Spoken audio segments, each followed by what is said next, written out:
নমস্কার, এনবিপি Unani and Ayurveda research সেন্টারের বিশেষ লাইভ ফোনের অনুষ্ঠানে সকল দর্শক বন্ধুদের অনেক অনেক স্বাগত। আবার আমরা লাইভে চলে এসেছি, সরাসরি আপনারা কথা বলতে পাচ্ছেন। আজকে তো একটা বিশেষ দিন, বিশ্ব স্বাস্থ্য দিবস, অর্থাৎ 7ই এপ্রিল। একেবারে মানুষকে কিভাবে কনসাস করা যায়, কিভাবে অ্যাওয়ার করা যায়, স্বাস্থ্য সম্পর্কে বিভিন্ন জিজ্ঞাসা নিয়ে কিন্তু আজকে ডাক্তারবাবুর সঙ্গে আমাদের আলোচনা চলবে। আপনারা সরাসরি কথা বলুন এবং জেনে নিন কীভাবে ভালো থাকা যায়, নিজেদেরকে ভালো রাখা যায়, সুস্থ সবল সতেজ জীবন কিভাবে ফিরে পাওয়া যায়। তার কারণ আমাদের সেই কমিটমেন্ট, সেই আর্জি, সেই ভাবনা, সেই চিন্তা নিয়েই কিন্তু আমাদের আজকের অনুষ্ঠানের পথ চলা। অবশ্যই আমাদের সঙ্গে আজকে উপস্থিত রয়েছেন এনবিপি ইউনানি আয়ুর্বেদা রিসার্চ সেন্টারের বিশিষ্ট আয়ুর্বেদ চিকিৎসক এবং medical consultant doctor S Bhaduri. আমরা জানবো অবশ্যই আয়ুর্বেদ চিকিৎসা আমাদের কি দিচ্ছে, তার বেনিফিট আমরা কতটা, আমরা এইসব নিয়ে বিশদভাবে আজকে আলোচনা রাখছি। তার কারণ আপনারা জানেন আয়ুর্বেদ চিকিৎসা এমন একটি চিকিৎসা পদ্ধতি, প্রাচীন চিকিৎসা, যা 5000 বছর আগের চিকিৎসা। সেই চিকিৎসাকে নিয়েই কিন্তু মানুষ ভীষণভাবে সুস্থ আছেন, সবল আছেন, সতেজ আছেন এবং প্রাণবন্ত আছেন। তখন সেই চিকিৎসা সম্পর্কে আমরা তো জানবই এবং তার সঙ্গে কিন্তু আমাদের আজকের এই বিশেষ দিনটিকে কিভাবে আমরা পালন করব সেটাও কিন্তু ডাক্তারবাবুর কাছে আমাদের অনেক অনেক জিজ্ঞাসা নিয়ে আমরা বসে রয়েছি। আমাদের সঙ্গে স্টুডিওতে উপস্থিত রয়েছেন এনবিপি ইউনানি আয়ুর্বেদা রিসার্চ সেন্টারের বিশিষ্ট আয়ুর্বেদ চিকিৎসক ডক্টর ভাদুড়ী। স্যার, আপনাকে স্বাগত অনুষ্ঠানে। নমস্কার। আজকে কিন্তু একটি বিশেষ দিন, একেবারে বিশ্ব স্বাস্থ্য দিবস। কিভাবে আমরা স্বাস্থ্য, আমাদের শরীর, মন সব কিছুকে কীভাবে ভালো রাখবো, আপনার কাছে কিন্তু আজকে আমরা একটা বিশেষ সাজেশন চাইবো, অ্যাডভাইস চাইবো। প্রথম কথাই বলবো, আজকে হচ্ছে বিশ্ব স্বাস্থ্য দিবস, ওয়ার্ল্ড হেলথ ডে, যেটা আমরা বলি 7ই এপ্রিল। প্রত্যেক বছরই এটা কিন্তু হয়। এটা 1950 সাল থেকে শুরু হয়েছে। WHO এটা ফার্স্ট কিন্তু শুরু করেছিল, ওয়ার্ল্ড হেলথ অর্গানাইজেশন, এবং প্রত্যেক বছরই এটা পালন করা হচ্ছে। এই বছরও কিন্তু পালন করা হচ্ছে আজকের দিনটা। আজকের দিনটা আমার মনে হয় আমাদের শুরুটা করা উচিত সুস্থ থাকা নিয়ে, রোগ নিয়ে আলোচনা না করে কিভাবে আমরা নিরোগ থাকতে পারি এই নিয়েই যদি আমাদের আলোচনাটা শুরু হয় তাহলে খুব ভালো হয়।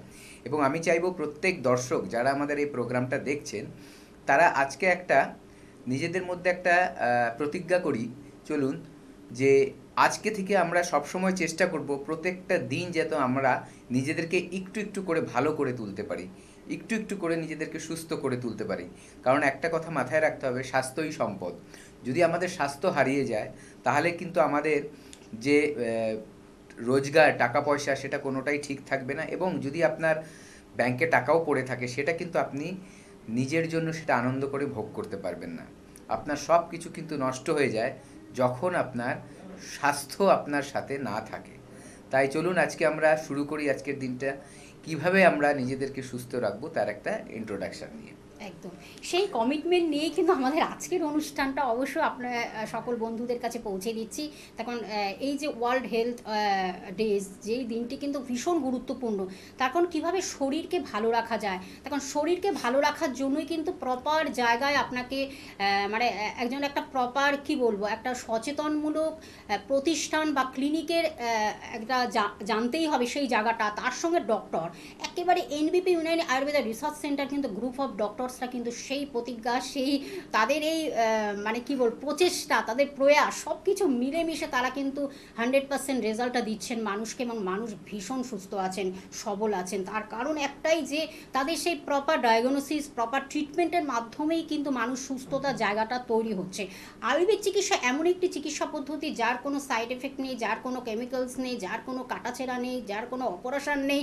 সব কিছু কিন্তু আয়ুর্বেদ চিকিৎসা আপনাকে কিন্তু একটা সুন্দর জীবনকে উপহার দিচ্ছেন। আর আমরা সে বিষয়ে আজকে জানবো যে স্যার, আমরা তো সবসময় চাই যে আমাদের এই নিরোগ মুক্ত, আমাদের এই নিরোগ, কোনো রোগ যেন আমাদের শরীরে বাসা না বাঁধে। কিন্তু কোথা থেকে সেই রোগগুলো আমরা কিছুটা আমাদের অজান্তে আমাদের শরীরে এসে যায়, বা কোনো সময় আমাদের নেগলিজেন্সের ফলে আমাদের শরীরে নানান রোগকে আমরাই নিজেরা বাসা বাঁধতে চেষ্টা করি, বাসা বাঁধতে তৈরি করাই। এবং তার সঙ্গে আমরা জানবো কিভাবে বুঝবো যে আমরা শরীরটাকে ভালো রাখবো, সেটার একটা কীভাবে কিভাবে আমাদের ডায়েট বা আমাদের রুটিন মাফিক যে আমাদের একটা লাইফস্টাইল বা আমাদের খাদ্য, সেই নিয়ে আজকে কিন্তু আমরা একটু আলোচনা রাখছি। অবশ্যই একজন বন্ধু রয়েছে। হ্যাঁ, নমস্কার, কে আছেন সঙ্গে? হ্যাঁ নমস্কার, আমি গড়িয়াহাট থেকে বলছিলাম। গড়িয়াহাট থেকে বলুন, কি সমস্যা?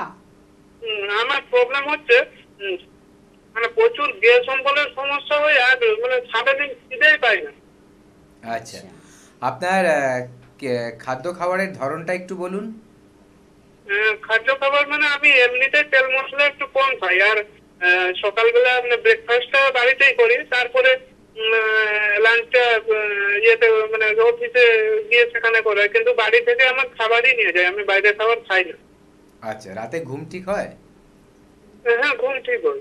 আচ্ছা, আপনি শুনতে থাকুন বলছি। আপনি দেখুন, শুনুন, টিভিতে আজকে শুনুন। যেহেতু আমরা শুরু করব যে কিভাবে ভালো থাকা যায়, এটা যে কোনো রোগের জন্য প্রযোজ্য হবে, এবং তার জন্য শুরু করছি, যেটা আপনি কথাগুলো বললেন তার জন্য কিন্তু উপকারী হবে। প্রথম কথা, আমাদের সুস্থ থাকার জন্য কিছু নিয়ম মেনে চলতে হয়। তার মধ্যে কি রয়েছে? আমাদের সঠিক খাদ্য খাবার, একটা ব্যালেন্সড ডায়েট, যে খাদ্য খাবারটার মধ্যে পুষ্টিকর খাদ্য খাবার, তার মধ্যে সব ধরনের আমার পুষ্টি পাওয়া যাবে, এমন একটা খাদ্য খাবার আমাদের খেতে হবে।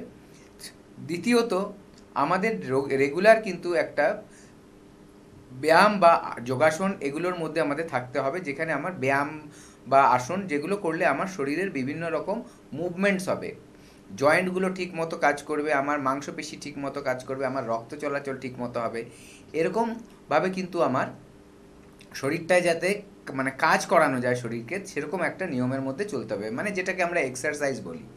তৃতীয়ত, আমাদের মাথায় রাখতে হবে, আমাদের যে সারাদিন কাজকর্ম হবে তারপরে রাতে যখন আমরা বিছানায় যাব, তখন যেন আমার ঘুমের কোনো ব্যাঘাত না ঘটে, ঘুমটা যাতে আমার সঠিক থাকে সেটাই মাথায় রেখে আমাদের চলতে হবে, এবং ঠিক মতো যাতে আমরা 7 থেকে 8 ঘন্টা রাতের ঘুমটা পাই, এটা আমাদের মাথায় রেখে কিন্তু রাত্রে ঘুমোতে যেতে হবে। এবং চতুর্থ যে জিনিসটা হচ্ছে, যেটা আমাদের খুব হাসি খুশি বা প্রাণবন্ত থাকতে হবে। প্রাণবন্ত কেন থাকতে হবে? আমাদের হ্যাপিনেস, সুখ, শান্তি, এগুলোকে আমাদের মেনটেন করতে হবে। কারণ যদি আমরা এটা মেনটেন করতে পারি, তাহলে কিন্তু আমাদের মধ্যে যে মানসিক চাপ, যে স্ট্রেস বলি, মেন্টাল স্ট্রেস, সেটা কিন্তু আসবে না, এবং তার কিন্তু যে একটা নেগেটিভ প্রভাব, সেটাও শরীরের মধ্যে পড়তে পারবে না। আমরা যদি এই চারভাবে নিজেদেরকে মেনটেন করতে পারি, তাহলে কিন্তু আমরা নিরোগ থাকতে পারি, এবং এগুলোকে একটু একটু করে যদি বিশ্লেষণ করি, দেখবেন যে আপনারা সবটাই কিন্তু বুঝতে পারবেন। একদম। ডাক্তারবাবু, যেটা নিয়ে আমাদের আজকের আলোচনা চলছে, আমরা কিভাবে শরীর, স্বাস্থ্য, মন, মেজাজ সব কিছুকে ভালো রাখবো। তার কারণ শরীরটা যদি খারাপ হয় তাহলে কিন্তু তার রিফ্লেকশনটা পড়ে মনের উপরে। তার মানে আমরা সেটা যখন আমরা আয়নায় দেখি তখনই কিন্তু আমরা বুঝতে পারি যে নিশ্চয়ই আমাদের শরীরটা নিশ্চয়ই কোনোভাবে আমরা যন্ত্রণাদায়ক, কোনোভাবে কষ্টদায়ক, কিছু একটা সমস্যা রয়েছে। তার রিফ্লেকশনটা পুরোপুরি আয়নার মতন আমরা সেটা দেখতে পাই। এবং আমরা আজকে জানবো সেই বিষয়, এই যে আমাদের, আপনি যেটা বললেন, ডায়েটটা আমাদের ভীষণ ইম্পর্টেন্ট। আমরা হয়তো কোনোভাবে বাইরের ফাস্টফুড জাতীয় খাবারগুলো আমরা ভীষণ এখন খাই, আমাদের কাজের স্টাইলের সঙ্গে সঙ্গে একটু কম সময়ের মধ্যে আমরা এগুলোকে হোম ডেলিভারি হোক বা কোনোভাবে এনে বা অফিসে এনে এই কাজগুলো আমরা করি। এটা আমাদের কতটা শরীরে এফেক্ট করছে? দেখুন, প্রথম কথা আমি বলবো যে আমাদের খাবারের ধরনটা কেমন হওয়া উচিত। আমরা আয়ুর্বেদ মতে যদি আমরা খাদ্য খাবার খাই, তাহলে প্রথমেই জানতে হবে আমাদের যে প্রকৃতিটা কি, আমার শরীরের ধরনটা কি, সেটা আমার কিন্তু বুঝতে হবে যে আয়ুর্বেদ কি বলছে সেই মতে।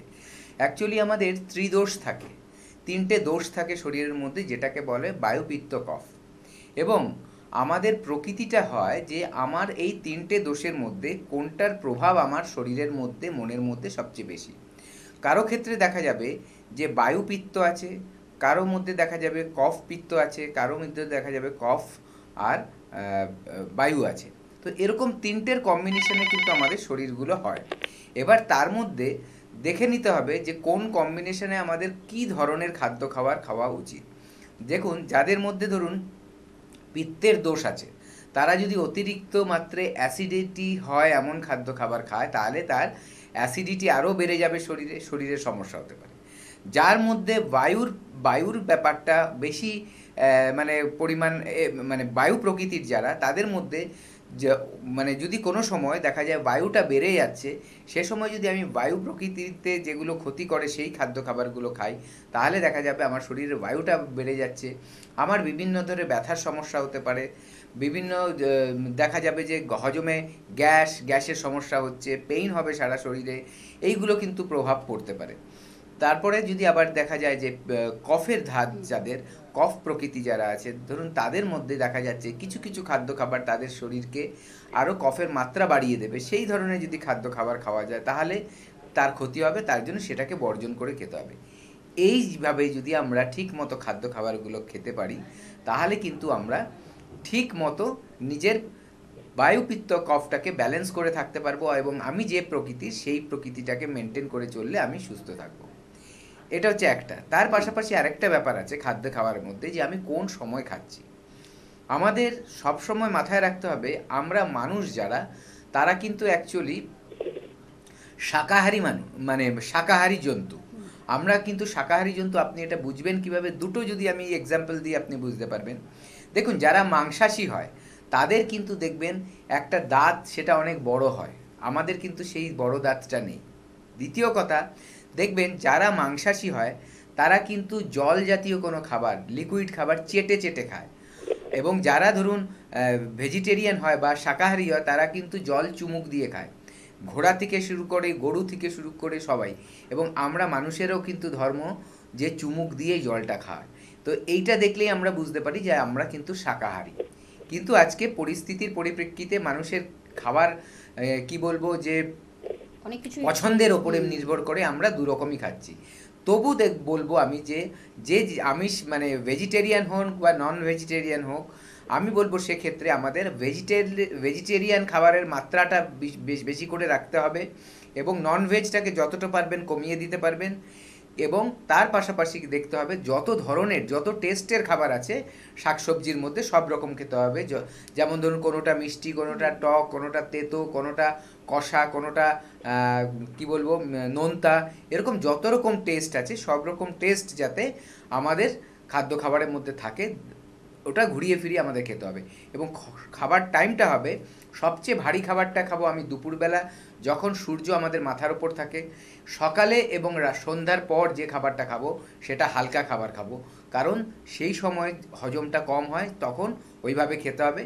দুপুরে হজমটা সবচেয়ে বেশি হয়, তখন কঠিন পাচ্য খাবারগুলোও কিন্তু আমি খেতে পারি। এবং চেষ্টা করতে হবে অনেক রাত্রে খাবার না খেয়ে ডিনারটা সন্ধ্যের অল্প পরেই খেয়ে নিয়ে একটা 2 ঘন্টার গ্যাপ দিয়ে আমরা যদি ঘুমোতে চাই তাহলে কিন্তু খাদ্যের যে ধরনগুলো সেগুলো সহজভাবে পরিপাক হবে, এবং আমরা নিউট্রিশন পাবো বা পুষ্টি পাবো। একদম, আমরা এই বিষয়ে আরো জানবো অবশ্যই। একজন বন্ধু রয়েছেন, নমস্কার, কে আছেন সঙ্গে? হ্যালো হ্যালো, কেউ কি আছেন সঙ্গে? যাই হোক, আপনি চেষ্টা করুন একটু ধরবেন, আমরা যখন কথা একটা বলতে থাকি আপনি একটু ফোনটা আলোচনার ধরে রাখবেন, মাধ্যমে আপনাদেরকেই অ্যাওয়ার করা। একদম হ্যাঁ, শুনবেন কি অবশ্যই। বলা হচ্ছে, তারপরে আপনাদের প্রশ্নটা রাখবেন, দেখবেন শুনতে ভালো লাগবে আর বুঝতেও সুবিধা হবে। হ্যাঁ, ডাক্তারবাবু, যেটা আমাদের যে আজকের যে বিশেষ আলোচনা চলছে, অনেক সময় দেখা যায় যে আমাদের কোনোভাবে ব্যথা হলো, এটা না, ব্যথা নিয়ে আমাদের প্রচুর আলোচনা রয়েছে, আর্থারাইটিস বা স্পন্ডিলাইটিস, এই ব্যথাগুলো তো আমাদের তো মানে একটা সঙ্গী হয়েই দাঁড়িয়েছে আমাদের লাইফস্টাইল, আমাদের কাজের মাধ্যমে অনেক সময় এই ব্যথা বেদনাগুলো তৈরি হয়, বা যে কোনো সমস্যা আমাদের তৈরি হতে পারে। আমরা অনেক সময় বাইরে থেকে সেই ওষুধপত্রগুলো অনেক সময় নিয়ে আসি, পেন কিলার যে বলে, কিছুক্ষণের জন্য হয়তো রিলিফের জন্য সেগুলো নিয়ে আসি, এবং ইনটেক করে সেটা আমাদের শরীরে অর্গানগুলোকে কতটা ক্ষতি করছে, আয়ুর্বেদ চিকিৎসা কি বলছে? দেখুন, প্রথম কথা হচ্ছে মানুষ মানে রোগ কিন্তু আমাদের শরীর নিজেরাই নিজেদেরকে সারিয়ে তোলে। আপনি দেখুন, একটু আগে আমি এই যখন আসছিলাম রাস্তা দিয়ে একটা বাচ্চাকে দেখলাম, একেবারেই ছোট বাচ্চা, সে কি করছে, খেলার ছলে তার ওই প্যাকেটের ধরুন কিছু ওই ডালমুট ওটা ফেলে দিচ্ছে, ফেলে দিয়ে ও জিভ দিয়ে চেটে চেটে খেয়ে খেয়ে তুলছে। আমি যখন ওর মাকে জিজ্ঞাসা করলাম যে ও খাচ্ছে, এটাকে বারণ করুন খেতে, কিন্তু বললো ও এরকমই করে, কিন্তু বাচ্চাটাকে দেখে যথেষ্ট মনে হচ্ছে সুস্থ সবল। এই ব্যাপারটা কি? তার মানে মানুষ যত বেশি প্রকৃতির সাথে নিজেকে জুড়ে রাখতে পারে, মানুষ কিন্তু তত বেশি সুস্থ থাকতে পারে। এটা কিন্তু আপনি হঠাৎ করে আপনি আজকে যদি চেষ্টা করি যে মাটি থেকে ওইভাবে চেটে চেটে খেয়ে নেব, আমাদের কিন্তু অসুখ ধরে যাবে, কারণ আমরা নিজেদের কিন্তু লাইফস্টাইলটাকে বদলে ফেলেছি। সেক্ষেত্রে ছোটোবেলার জন্মের পর থেকেই যেটা আমাদের মায়েরা করেছে, আমাদের ঠাকুমা দিদিমারা করেছে, আমাদেরকে যেভাবে করে বড় করেছে, আমাদের বাবা মাদের যেভাবে বড় করেছে, সেটাই ছিল কিন্তু আসল। যে ছোটোবেলা থেকেই প্রকৃতির সাথে তাকে কিন্তু মিশিয়ে দিত, যাতে তার ইমিউনিটি, রোগ প্রতিরোধ ক্ষমতাটা অনেক বেশি বেড়ে যায়। মানুষের যদি রোগ প্রতিরোধ ক্ষমতাটা বাড়ে, তাহলে কিন্তু মানুষের বিভিন্ন পরিস্থিতিতেও সে কিন্তু রোগাক্রান্ত হবে না, এবং ছোটোখাটো কোনো সমস্যা হলেও সেটা চট করে শরীর সারিয়ে নিতে পারে। কারণ মানুষের যে আমরা যে ওষুধ বিশুদ্ধের কথা বলি, সেটা কিন্তু মানুষের রোগ কিন্তু ওষুধ বিশুদ্ধে ভালো হয় না, সুস্থ করে শরীর নিজেই নিজেকে সুস্থ করে। মানুষের কি করা উচিত, এমন একটা পরিবেশ দেওয়া উচিত শরীরকে সেই সময়ের জন্য, যাতে শরীর নিজের কর্মক্ষমতাটা সবচেয়ে বেশি বাড়াতে পারে, একদম পিকে নিয়ে যেতে পারে। তার যে দেখুন আমাদের কি হয়, শরীরের মধ্যে কিন্তু যোদ্ধা রয়েছে। কোনো একটা ইনফেকশন হতে গেলে আমাদের যে WBC আছে, সেগুলোই কিন্তু যোদ্ধার কাজ করে এবং আমাদের শরীরকে প্রোটেক্ট করে। আমাদের দরকার সেই তার পরিমাণটা, তার খাদ্য খাবার সেগুলোকে ঠিক করে আমাদের শরীরকে দেওয়ার পরিস্থিতি এমন রাখা, যাতে তারা ধ্বংস না হতে পারে। তাহলেই দেখবেন কোনো রোগ আমাদেরকে অ্যাটাক করে আমাদেরকে ঘায়েল করতে পারছে না। আমি যেটা বলছি, আপনার প্রশ্ন যেটা আপনি করলেন যে আমাদের কি হয়, এই যে ব্যথার ওষুধ এগুলো হচ্ছে টেম্পোরারি, আমাদেরকে রিলিফ দেয়, সিমটোম্যাটিক রিলিফ বলে, মানে আমাদের সিমটমটাকে কমাচ্ছে। ব্যথা হচ্ছে ব্যথাটাকে চাপা দিয়ে রাখছে, ব্যথাটা যাতে আমার নার্ভগুলো ফিল না করতে পারে, আমাদের ব্রেন যাতে বুঝতে না পারে যে এখানে ব্যথা হয়েছে। রোগটা যেই কারণে হলো, ব্যথাটা বিভিন্ন কারণে হতে পারে। ধরুন কথার কথা, কারো ইউরিক অ্যাসিড বেড়ে গেছে, তার থেকে ব্যথা হতে পারে, কারো চোট লেগে গেছে, তার থেকে ব্যথা হতে পারে, কারো হাড় ক্ষয় হয়ে যাচ্ছে, নার্ভের ওপরে চাপ পড়ছে, তার থেকে ব্যথা হতে পারে। এরকম অনেক ধরনের ব্যথা হতে পারে। আমরা কি করছি, ব্যথার ওষুধ খেয়ে যে কোনো একটা ব্যথা যেটাই হোক না কেন, আমরা সেটাকে চাপা দিয়ে রাখছি। আয়ুর্বেদ বলছে যে তুমি ওইভাবে সিমটমটার ট্রিটমেন্ট না করে, তুমি যদি চাও রোগটাকে সম্পূর্ণভাবে নির্মূল করতে, তাহলে যে কারণে রোগটা সৃষ্টি হয়েছে সেই কারণগুলোকে তুমি ধ্বংস করে দাও। কারো ইউরিক অ্যাসিড বেড়েছে, তুমি শরীরের মধ্যে থেকে ইউরিক অ্যাসিডের মাত্রাটা কমিয়ে দাও, শরীরকে ডিটক্সিফাই করো, খাদ্য খাবারের ধরন এমন রাখো যাতে তোমার শরীরে ইউরিক অ্যাসিডটা আর বাড়তে না পারে, বরঞ্চ ইউরিক অ্যাসিডের মাত্রাটা কমাতে থাকে। সেটার কিভাবে হবে, যে মেডিসিন, আয়ুর্বেদিক মেডিসিন যেগুলো আছে, সেই আয়ুর্বেদিক মেডিসিনের সাহায্যে এবং আপনার রেগুলার লাইফস্টাইলটাকে চেঞ্জ করে কিন্তু আপনি নিজের ইউরিক অ্যাসিডটাকে কমিয়ে আনতে পারেন। তেমনই যে কোনো রোগের ক্ষেত্রে তাই, যে কোনো ব্যথার ক্ষেত্রে তাই, যে কোনো সমস্যার ক্ষেত্রে কিন্তু এটাই বলছে আয়ুর্বেদ, তুমি আসল কারণটা, গোড়ায় গণ্ডগোল যেটা আছে সেটাকে ঠিক করো। সেটা ঠিক করলে তোমার যে সিমটমটা তুমি দেখতে পাচ্ছ বাইরে, সেটাও কিন্তু অটোমেটিক ঠিক হয়ে যাবে। খুব সুন্দরভাবে কিন্তু বিশ্লেষণ করে দিচ্ছেন ডাক্তারবাবু। ডক্টর এস ভাদুরী আজকে আমাদের সঙ্গে রয়েছেন। আজকের এই বিশেষ দিনে তাকে আজকে আমরা সঙ্গে পেয়েছি। একজন বন্ধু রয়েছেন। নমস্কার, কে আছেন সঙ্গে? নমস্কার, আমি ঠাকুর থেকে বলছি। হ্যাঁ, আচ্ছা বলুন, কি সমস্যা? সমস্যা বলতে গেলে গায়ে যে প্রচন্ড চুলকায় এই গরমে। আচ্ছা, গরমে ভীষণভাবে চুলকায়। আচ্ছা, আপনার বাইরে যেতে হয় দুপুর, মানে অতি রোদে বাইরে যেতে হচ্ছে? হ্যাঁ, বাইরে যেতে। আর বাইরে থেকে এসে কি আপনি যখন ঘরে ঢুকছেন তখনও চুল করছে, না কখন চুল কয় মেইনলি? এখনই চুল করছে। বাইরে থেকে যে বড় নামাজ পাঠাতে চলে, তখন ঘন্টা দিয়ে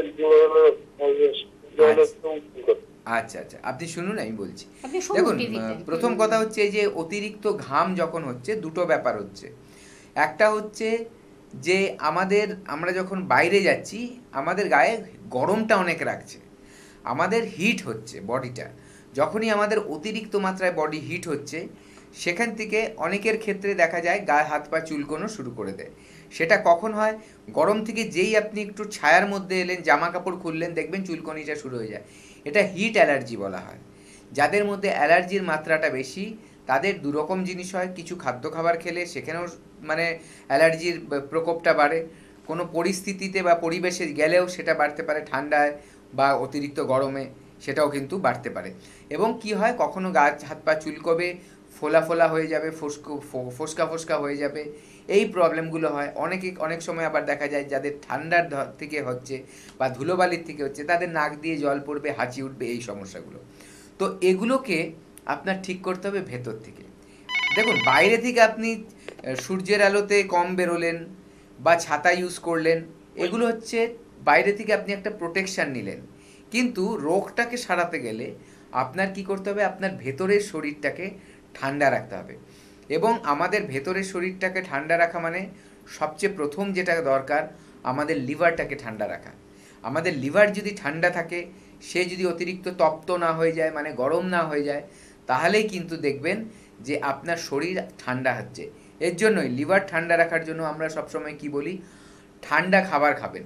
ঠান্ডা খাবার মানে ফ্রিজ থেকে এনে খাবারটা না, যে খাবারগুলো খেলে শরীর লিভার ঠান্ডা থাকে সেগুলো। আমরা কি বলি যে অতিরিক্ত গরম, আপনি ফলের রস খান। ফলের রসের মধ্যে কি থাকছে, আমাদের জল থাকছে। শরীরকে কিন্তু জল আমাদের ঠান্ডা রাখে এবং তার নর্মাল টেম্পারেচারটা মেনটেন করতে সাহায্য করে। তার সাথে সাথে কি হচ্ছে, আমরা যখন ফল খাচ্ছি বিভিন্ন ধরনের মিনারেলস, ভিটামিন সেগুলো যাচ্ছে, আমাদের বিভিন্ন ধরনের ইলেকট্রোলাইট সেগুলো কিন্তু শরীরে যাচ্ছে। তার জন্যই আমরা সবসময় বলা হয় যে গরমকালে তুমি ফল খাও। কোন ফলগুলো? রসালো ফলগুলো, যার মধ্যে রস আছে। যেখানে রস থাকবে ফলের মধ্যে হোক সবজির মধ্যে হোক, সেখানে তত বেশি কিন্তু জলের পরিমাণ থাকে। এবং আমাদের শরীরকে ঠিক রাখার জন্য পর্যাপ্ত পরিমাণে কিন্তু জলের প্রয়োজন আছে। কারণ জল আমাদের শরীরের 60 থেকে 70% কিন্তু জল। একটু হোল্ডে থাকুন। তার জন্যই আমাদের সেই জলের যদি ঘাটতি হয়, শরীরে বিভিন্ন রোগ আসতে পারে, বিভিন্ন শারীরিক সমস্যা আসতে পারে। আর দেখা যাবে যে স্কিন ড্রাই হয়ে যাচ্ছে, তার সাথে সাথে দেখা যাবে তেষ্টা বেশি পাচ্ছে, এই সমস্যাগুলো চলে আসতে পারে। পেচ্ছাপ দেখা যাবে আস্তে আস্তে গাঢ় হয়ে যাচ্ছে, লালচে হয়ে যাচ্ছে, এই সমস্যাগুলো কিন্তু আসবে। সেগুলোকে অ্যাভয়েড করার জন্য, শরীরকে ঠান্ডা রাখার জন্য, সুস্থ রাখার জন্য জলের পরিমাণ বাড়াতে হবে। এবং তার পাশাপাশি দেখা যায় যে আপনার ওই ফল, সবজি, এই ধরনের হালকা খাবারগুলো, রসালো খাবারগুলো খুব খেতে হবে। এইবার হচ্ছে একটা কথা, আপনি পরিস্থিতিটাকে সুন্দর করে তুললেন। যাদের এই অ্যালার্জির ব্যাপারটা অতিরিক্ত মাত্রায় আবার রয়েছে, সেখানে এই সব কিছুর পাশাপাশি কিন্তু কিছু ঔষধীয় গুণাগুণযুক্ত আপনার হার্বাল কিছু মেডিসিন খেতে হবে, যেগুলো বিভিন্ন হার্বস থেকে তৈরি, গাছপালা থেকে সংগ্রহীত। সেটাই হচ্ছে আয়ুর্বেদ। সেখানে আপনি এনবিপিতে আসবেন, এসে ডাক্তারবাবুদের সাথে কথা বলবেন, সেই ধরনের ট্রিটমেন্ট আপনি পেয়ে যাবেন আমাদের এখানে, যেখানে আপনার অ্যালার্জিটাকে আস্তে আস্তে নর্মাল করে দেবে। অ্যালার্জিটা অনেকেরই বেড়ে থাকে, সেটার জন্য এই প্রবলেমগুলো আসতে থাকে, সেটাকে নর্মাল করবে। তার পাশাপাশি লিভারে যদি কোনো সংক্রমণ থাকে, অনেকের ফ্যাটি লিভার থাকে, অনেকের হেপাটাইটিস থাকে, অনেকের জন্ডিস থাকে, অনেকের দেখা যায় যে লিভার ড্যামেজ হয়ে গেছে, সিরোসিস অফ লিভার হয়ে গেছে, এই সব ক্ষেত্রে তার কিন্তু চিকিৎসা করতে হবে আয়ুর্বেদ চিকিৎসা, যাতে লিভারকে আপনি সারিয়ে তুলতে পারেন। একদম। একজন বন্ধু রয়েছেন, নমস্কার, কে আছেন সঙ্গে? হ্যাঁ, আমি লিবিয়া থেকে বলছিলাম, রাজু মন্ডল। হ্যাঁ, বলুন বলুন রাজু, বলুন কি সমস্যা? আমার বয়স হচ্ছে 26। বলুন। সমস্যা হচ্ছে আমার সামনের দিকে চুলগুলো পেকে যাচ্ছে। আচ্ছা, আপনার পেটের কি কোনো সমস্যা আছে? পেটের তো তেমন কোনো সমস্যা নেই। বয়স কত আপনার? বয়স 26। 26। আচ্ছা, পেটের সমস্যা নেই? না। রাতে ঘুম হয় ঠিক মতো? হ্যাঁ, ঘুম ভালো হয়। আচ্ছা, খাদ্য খাবারের ধরন কি? খাদ্য খাবার বলতে বাড়ির খাবারই খাই বেশিরভাগ, মাঝে মধ্যে ওই মানে স্ট্রিটের খাবার খেতে হয়। আচ্ছা, আপনি শুনতে থাকুন, আমি বলছি শুনুন যে এই আপনি ব্যাপারটা কি হচ্ছে মেইনলি আমাদের কেন চুল সাদা হয় এটা জানতে হবে। চুল মেইনলি সাদা হয় যদি চুলের গোড়ার মেলানিন বলে একটা কালো পদার্থ থাকে, যেটা চুলকে কালো করে রাখে, সেই পদার্থটা আস্তে আস্তে কমতে থাকে। এই পদার্থটা যত মানুষের বয়স বাড়ে তত ওই জিনিসটা কমতে থাকে। মেলানিনটা একটা পিগমেন্ট, কালো রঙের একটা পিগমেন্ট। এই জন্য যাদের মেলানিন কম থাকে তাদের সাদা সাদা চুল হবে, সাদা গায়ের রং হবে। যাদের মেলানিন বেশি থাকে তাদের কালো চুল হবে, কালো গায়ের রং হবে। ঠিক আছে? সেক্ষেত্রে আপনার কি হচ্ছে, কোনো একটা বিশেষ কারণে আপনার চুলগুলো সাদা হচ্ছে, কারণ ওই মেলানিনটা নষ্ট হচ্ছে। মেলানিনটা নষ্ট হওয়ার অনেক কারণ থাকতে পারে। পেটের সমস্যা থাকতে পারে, কোনো মেডিসিনের সাইড এফেক্ট থাকতে পারে, মানসিক চাপ থাকতে পারে, এরকম অনেকগুলো কারণ থাকতে পারে। আপনার কি করতে হবে, একবার আমাদের কাছে এসে দেখাতে হবে। আমাদের ডাক্তারবাবুরা দেখবে, দেখে কারণটা খুঁজে বার করবে এবং সেই অনুযায়ী আপনাকে ট্রিটমেন্ট করবে। ট্রিটমেন্ট করলেই দেখবেন যতটা বেড়ে গেছে সেখানেই আটকে যাবে, কারণ আপনার এই বয়সে চুল পেকে যাওয়ার কথা নয়। এবং মেলানিনটা আস্তে আস্তে বাড়বে, দেখবেন নতুন করে কালো চুলগুলো আস্তে আস্তে সাদা হওয়াটা কমে যাবে, এবং যতগুলো সাদা হয়ে গেছে দেখা যাবে সেগুলো আস্তে আস্তে সাদা রঙটা চেঞ্জও আসতে থাকে। তো এই জিনিসটা করতে গেলে আপনার কিন্তু প্রপার ট্রিটমেন্ট নিতে হবে। ট্রিটমেন্ট নিতে গেলে আপনার এনবিপিতে কল করে একবার আমাদের সেন্টারে আসতে হবে। দেখে নিন আপনার বাড়ির কাছাকাছি কোথায় সেন্টার আছে। একদম, আমরা অবশ্যই জানবো, আলোচনায় ফিরবো। তার আগে আমি একটু বলে দিচ্ছি, এনবিপি ইউনানি অ্যান্ড আয়ুর্বেদা রিসার্চ সেন্টারের ডক্টরদের, এক্সপার্ট ডক্টরদের আপনারা কোথায় পাচ্ছেন তার শিডিউলটা আমি একটু জানিয়ে দিচ্ছি। এপ্রিল মাস এবং এপ্রিল মাসের শিডিউলটা আমি জানিয়ে দিচ্ছি। আপনারা বনগাঁতে ডক্টর এন ভট্টাচার্যকে পাচ্ছেন, এবং ক্যানিংয়ে পাচ্ছেন ডক্টর আর দেকে পেয়ে যাচ্ছেন, এবং গঙ্গারামপুরে পাচ্ছেন ডক্টর এস ঘোষালকে পেয়ে যাচ্ছেন, আসানসোলে পাচ্ছেন ডক্টর বি শর্মাকে পাচ্ছেন, এনবিপি ইউনানি অ্যান্ড আয়ুর্বেদা রিসার্চ সেন্টারের ডিরেক্টরকে পাচ্ছেন। এছাড়া বর্ধমানে পাচ্ছেন ডক্টর এন ভট্টাচার্যকে পাচ্ছেন, মালদহে পাচ্ছেন ডক্টর এস ঘোষালকে পেয়ে যাচ্ছেন, বহরমপুরে পাচ্ছেন ডক্টর এ হালদারকে পেয়ে যাচ্ছেন, কাকদ্বীপে পাচ্ছেন ডক্টর এস ভাদুরীকে পাচ্ছেন, যিনি আমাদের আজকের গেস্ট ডক্টর। এছাড়া দুর্গাপুরে পাচ্ছেন ডক্টর বি শর্মাকে পাচ্ছেন, কোচবিহারে পেয়ে যাচ্ছেন ডক্টর এস ঘোষালকে পেয়ে যাচ্ছেন, এবং কৃষ্ণনগরে পাচ্ছেন ডক্টর এ হালদারকে পাচ্ছেন, বোলপুরেও পেয়ে যাচ্ছেন ডক্টর এস ভাদুরীকে পাচ্ছেন, এবং 7-4 দিল্লিতে পেয়ে যাচ্ছেন। আজকে কিন্তু ডক্টর বি শর্মা থাকছেন দিল্লিতে, এবং 7-4-25 সেই দিনই কিন্তু আজকেই কিন্তু রায়গঞ্জে কিন্তু ডক্টর এস ঘোষাল উপস্থিত থাকছেন। এছাড়া হেরিয়াতে পাচ্ছেন ডক্টর এ হালদার উপস্থিত থাকছেন, এবং মেছেদাতে থাকছেন ডক্টর এন ভট্টাচার্য থাকছেন 8 তারিখে, এবং 12 তারিখে পেয়ে যাচ্ছেন খড়গপুরে পেয়ে যাচ্ছেন ডক্টর এন ভট্টাচার্য উপস্থিত থাকছেন, এবং শিলিগুড়িতে উপস্থিত থাকছেন ডক্টর এস ঘোষাল উপস্থিত থাকছেন, হলদিয়াতে থাকছেন ডক্টর এ হালদার উপস্থিত থাকছেন, বাঁকুড়াতে থাকছেন ডক্টর এ হালদার উপস্থিত থাকছেন, আরামবাগে থাকছেন ডক্টর এ হালদার উপস্থিত থাকছেন 14 তারিখে, এবং 20 তারিখে আগরতলাতে পাচ্ছেন ডক্টর বি শর্মা উপস্থিত থাকছেন, এবং 20 তারিখে কিন্তু শিলচরে থাকছেন ডক্টর এন ভট্টাচার্য থাকছেন।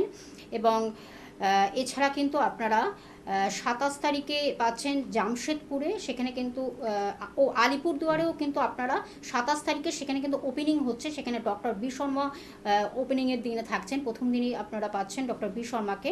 জামশেদপুরে পাচ্ছেন ডক্টর এন ভট্টাচার্য থাকছেন, এবং গৌহাটিতে থাকছেন ডক্টর এস ঘোষাল থাকছেন, পুরুলিয়াতে থাকছেন ডক্টর এ হালদার উপস্থিত থাকছেন, ডিব্রুগড়েও ডক্টর বি শর্মা উপস্থিত থাকছেন, এবং ঝাড়গ্রামে থাকছেন ডক্টর এ হালদার। সেটা কিন্তু 28-4-25, অর্থাৎ আপনাদের আমরা এপ্রিল মাসের শিডিউলটাকে জানিয়ে দিলাম। এছাড়া আপনারা জানেন হেড অফিস কিন্তু এনবিপি ইউনানি আয়ুর্বেদা রিসার্চ সেন্টারের হেড অফিস কিন্তু মধ্যমগ্রামে অবস্থিত। সোম থেকে শনি কিন্তু আপনারা এক্সপার্ট ডক্টরদের পাচ্ছেন, এনবিপি প্রত্যেকটি ডক্টরদের পাচ্ছেন। এছাড়া কিন্তু হাতিবাগানে পাচ্ছেন, উত্তর কলকাতার মধ্যে হাতিবাগানে পাচ্ছেন, দক্ষিণ কলকাতার ল্যান্সডাউনে পাচ্ছেন, খিদিরপুরে পাচ্ছেন, এবং বেলুড়েও বন্ধুরা পাচ্ছেন অবশ্যই, এবং হাওড়া শিবপুর বাল্টিগুড়িতেও বন্ধুরা পাচ্ছেন, এবং প্রত্যেক বৃহস্পতিবার দক্ষিণ 24 পরগনা আমতলাতে থাকছেন ডক্টর বি শর্মা উপস্থিত থাকছেন। এনবিপি ইউনানি আয়ুর্বেদা রিসার্চ সেন্টারের ডিরেক্টর উপস্থিত থাকছেন বৃহস্পতিবার আমতলাতে। এবং আমি ফোন নাম্বারটা জানিয়ে দিচ্ছি, হেল্পিং নাম্বারটা, যেটা হলো 9830235527 একটি নাম্বার, এবং আরেকটি নাম্বার 9830235537।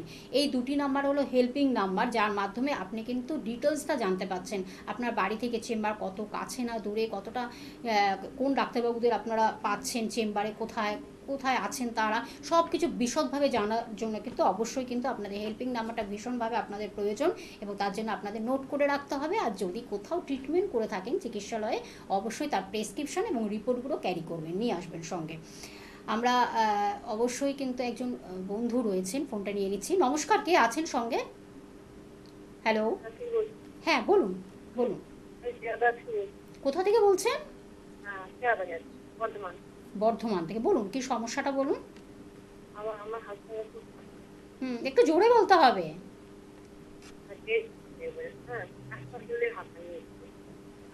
একটু জোরে বলুন, আপনার কথা কিছু শোনা যাচ্ছে না। বলুন।